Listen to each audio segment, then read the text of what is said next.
agar senantiasa kita selalu berupaya berikhtiar sekuat tenaga untuk meningkatkan kualitas keimanan ketakwaan kita kepada Allah Subhanahu wa taala dengan melakukan semua kewajiban dan meninggalkan seluruh yang diharamkan dan dilarang oleh Allah. Ma'asyiral hadirin rahimakumullah, tanpa terasa kita pada minggu ini berada di minggu yang kedua di awal tahun 2022, yang tentu dengan bertambahnya tahun tentu kita harus melakukan sebuah upaya muhasabah, melakukan sebuah upaya mengkoreksi diri kita yang tidak lain adalah dalam rangka untuk memperbaiki diri kita, sehingga diri kita dari hari ke hari, dari minggu ke minggu, dari bulan ke bulan dan tahun ke tahun semakin mendekati kebaikan dan kebaikan, sehingga kita tentu harus melakukan upaya-upaya agar kita selalu mendekatkan diri kita kepada Allah Subhanahu wa taala. Karena itu ma'asyiral hadirin rahimakumullah, satu hal yang paling tepat tentu kita selalu berupaya untuk meminta ampunan, beristighfar, bertaubat kepada Allah agar Allah senantiasa membukakan pintu hati kita, selalu diberikan kebaikan-kebaikan yang memancar di dalam diri kita dari hidayah Allah Subhanahu wa taala. Ma'asyiral hadirin rahimakumullah, dalam sebuah hadis Rasulullah Muhammad sallallahu alaihi wasallam bersabda, "Innal mu'min idza adnaba kanat nuqtatun sauda fi qalbihi, fa idza taba wa naza'a wasta'taba suqila qalbuhu, wa in zada zadat hatta yughlaq qalbuhu, fadzalika ar-ram alladhi qala Allah ta'ala a'udzu billahi minasyaitonir rajim kalla bal rana 'ala qulubihim ma kanu yaksibun." Yang artinya sesungguhnya seorang mukmin jika ia berbuat suatu kesalahan, jika ia berbuat kemaksiatan dosa kepada Allah, maka ditorehkan noktah hitam di hatinya. Dan apabila ia bertaubat dan berhenti mengerjakan dosanya, hatinya akan dibersihkan oleh Allah. Namun jika ia terus berbuat dosa dan berbuat dosa dan berbuat dosa, maka noktah hitam itu juga akan semakin bertambah dan bertambah sehingga tertutuplah hatinya. Itulah penutup hati yang difirmankan oleh Allah Ta'ala dalam firman-Nya, yang artinya sekali-kali tidak, bahkan apa yang mereka kerjakan itu telah menutupi hatinya. Hadis riwayat Ashabus Sunan. Ma'asyiral hadirin rahimakumullah, kesalahan, kemaksiatan dan dosa jika dilakukan terus-menerus, maka pada akhirnya hati kita akan ditutup oleh Allah. Jika kalbu hati sudah ditutup oleh Allah, maka Allah akan menguncinya, dan ketika itulah iman tidak akan menemukan jalan menuju hatinya, dan kekufuran tidak akan bisa lepas darinya, sebagaimana hal tersebut ditegaskan oleh Imam Muhammad bin Jarir At-Tabari rahimahullah ta'ala dalam tafsir At-Tabarinya. Karenanya tidak selayaknya seorang mengabaikan taubat, mengabaikan untuk memohon ampun kepada Allah meskipun kemudian ia mengulang dosanya kembali. Karena taubat adalah pembersih dosa dari hati. Jangan sekali-kali seseorang mengatakan, untuk apa aku bertaubat? Aku telah bertaubat dari banyak dosa sebelumnya, tetapi aku mengulang lagi perbuatan dosa setelah menyesal dan bertaubat. Taubatku tidak ada gunanya. Karena itu Rasulullah Muhammad SAW bersabda, "Kullu bani Adam khata'un, wa khairu khata'ina at-tawwabun." Sebaik-baik anak Bani Adam, semua Bani Adam adalah pelaku dosa, berbuat kesalahan, pelaku kekhilafan kemaksiatan. Maka sebaik-baik pelaku kesalahan dan kekhilafan kemaksiatan adalah orang-orang yang selalu bertobat kepada Allah. Karena itu ma'asyiral hadirin rahimakumullah, tentu kita tidak kemudian membenarkan adanya perbuatan salah kemaksiatan kita kepada Allah. Tetapi setiap kemaksiatan yang kita lakukan tentu harus kita tutupi, tentu harus kita hapus dengan taubat kita, permohonan ampun kita kepada Allah Subhanahu wa taala.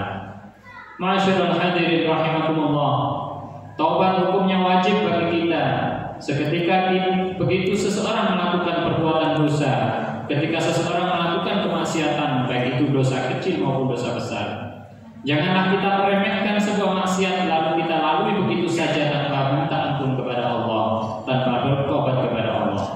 Janganlah kita melihat besar kecilnya kemaksiatan yang kita lakukan, tapi hendaklah kita melihat kepada siapa kita bermaksiat. Sesungguhnya kita bermaksiat kepada Allah, Tuhan yang menciptakan kita dan menganugerahkan berbagai nikmat dan rezeki kepada kita. Karena itu bersegeralah untuk bertaubat, meminta ampun kepada Allah dari semua dosa kesalahan kita, meninggalkan dosa, menyesal karena kita tidak menjaga hak Allah yang telah menciptakan kita dan mengaruniakan banyak nikmat kepada kita yang seandainya kita menghitung-hitungnya, niscaya kita tidak akan bisa menghitungnya. Bertekad bulat dalam hati untuk tidak mengulangi lagi maksiat yang kita lakukan sebelum ajal menjemput kita. Kita tidak pernah tahu kapan Allah akan menjemput kita. Karena itu Allah berfirman, "A'udzubillahi minasyaitonirrajim. Ya ayyuhalladzina amanu tubu ilallahi taubatan nasuha. Asa rabbukum ay yukaffira 'ankum sayyi'atikum wa yudkhilakum jannatin tajri min tahtiha al-anhar."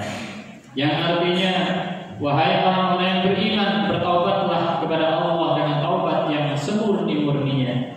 Mudah-mudahan Tuhan kamu akan menghapus kesalahan-kesalahan kamu dan memasukkan kamu ke dalam surganya yang mengalir di bawahnya sungai-sungai. Ma'asyiral hadirin rahimakumullah, jika maksiat yang kita lakukan berupa meninggalkan perkara yang fardu dan wajib seperti meninggalkan sholat 5 waktu dan lain sebagainya, maka wajib bagi kita untuk menggantinya, mengqadhanya. Dan jika kita maksiat berkaitan dengan hak sesama hamba, maka diterimanya taubat kita dipersyaratkan harus mengembalikan hak-hak mereka dan melepaskan diri kita dari tanggungan terhadap mereka. Rasulullah Muhammad SAW bersabda, "Man kanat indahu mazlimatun li akhihi falyatahallalhu minha, fa innahu laysa thamma dinarun wala dirhamun min qabli an yu'khadha li akhihi min hasanatihi, fa in lam yakun lahu hasanatun ukhidha min sayyiati akhihi fa turihat alaihi." Rawahu al-Bukhari. Yang artinya barang siapa yang memiliki tanggungan kezaliman kepada saudara-saudaranya, maka hendaknya ia meminta kehalalan darinya, kata dinar dan dirham tidak akan ada gunanya, sebelum diambil kebaikannya untuk diberikan kepada saudaranya. Jika ia tidak memiliki kebaikan, maka diambillah dosa-dosa saudaranya lalu ditimpakan kepadanya. Kezaliman yang dimaksud dalam hadis ini adalah seperti mencaci, memakan harta orang lain tanpa hak, membicarakan keburukannya dan lain sebagainya. Jika seseorang memiliki tanggungan kezaliman kepada orang lain dan kemudian ia mati sebelum menyelesaikannya tanpa uzur, tanpa sebab yang dibenarkan oleh syariat, maka orang-orang yang ia zalimi pada ambil kebaikan orang yang berbuat zalim tersebut. Jika kebaikannya tidak mencukupi, maka dosa-dosa orang yang dizalimi akan diambil dan diberikan kepadanya, lalu ia dilemparkan ke api neraka. Na'udzubillah, na'udzubillah. Ma'asyiral hadirin rahimakumullah. Karena itu, mari kita selalu melakukan taubat, meminta ampun kepada Allah Subhanahu wa taala. Janganlah kita berputus asa dari rahmat Allah. Sebanyak apapun dosa, kemaksiatan yang pernah kita lakukan akan pasti diampuni oleh Allah Subhanahu wa taala. A'udzubillahi minasyaitonir rajim. Qul ya ibadiyalladzina asrafu ala anfusihim la taqnatu min rahmatillah. Innallaha yaghfirudz dzunuba jami'an innahu huwal ghafurur rahim.